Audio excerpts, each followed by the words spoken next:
The arena floor trembled beneath the weight of Korath's massive claws as the Predator King paced his enclosure.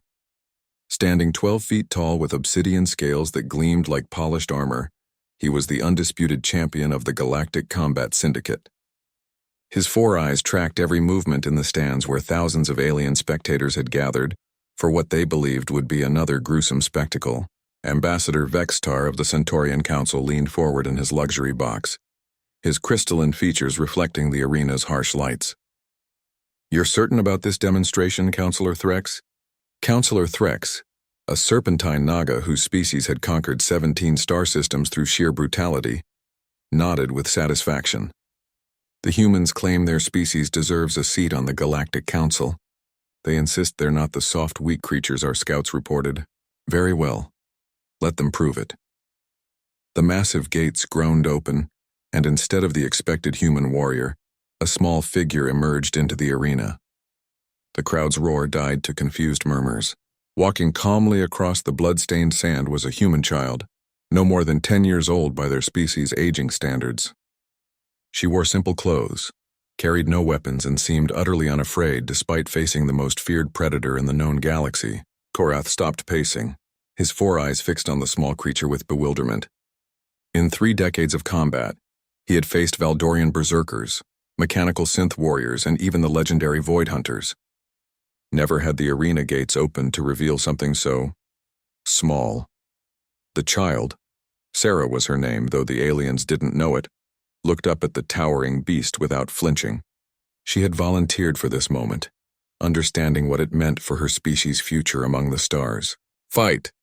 Threx commanded from above, his voice echoing through the arena's speakers. But Korath remained motionless.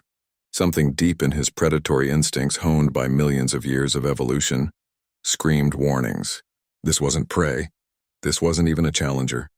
This was something else entirely. Sarah took a step forward, then another. The arena fell into an eerie silence, broken only by the hum of force field generators. "What is it doing?" Ambassador Vextar whispered. The child reached into her pocket and withdrew something that made several alien spectators gasp. A small wrapped package. She unwrapped it carefully, revealing what appeared to be some kind of food. Breaking off a piece, she held it out toward Korath. The Predator King's nostrils flared, analyzing the scent. It contained no toxins, no threats, just sustenance, offered freely. In the stands, Dr. Elena Vasquez, Earth's xenobiologist and Sarah's guardian, spoke quietly into her communicator. "The demonstration is proceeding as planned. Sarah understands her role. What the aliens didn't know, what their scouts had failed to grasp, was that humans were not merely another predator species seeking to prove their strength. They were something far more dangerous. A species that had domesticated wolves into loyal companions, turned wildcats into purring lapwarmers, and convinced apex predators to perform tricks for fish." Sarah sat down in the sand, still holding out the food. Her posture was neither aggressive nor submissive, it was patient, welcoming. Korath's massive head tilted. In his long life, no creature had ever sat before him without cowering or attacking. This tiny being seemed to be inviting him to join her. Minutes passed. The crowd grew restless, but Sarah remained perfectly still. Finally, driven by curiosity that overrode his killer instincts, Korath took a cautious step forward, then another. When he was close enough, Sarah gently tossed the food toward his feet. Not at him, that would be aggressive. Near him, that was sharing. The great predator sniffed the offering, then delicately picked it up with one massive claw. The taste was pleasant, unfamiliar, but somehow comforting. Sarah smiled and broke off another piece, this time holding it slightly closer. Korath approached again, and this time when he took the food, his claw accidentally brushed her small hand. She didn't flinch. Something fundamental shifted in the arena. The Predator King, terror of 1,000 worlds, slowly lowered himself to the ground. Sarah scooted closer, not enough to threaten, just enough to share warmth. She began to speak in soft, nonsensical words that somehow conveyed safety and friendship.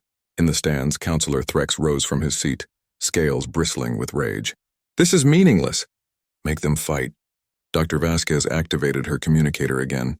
"Actually, Counselor, this demonstrates exactly what humanity brings to the galaxy.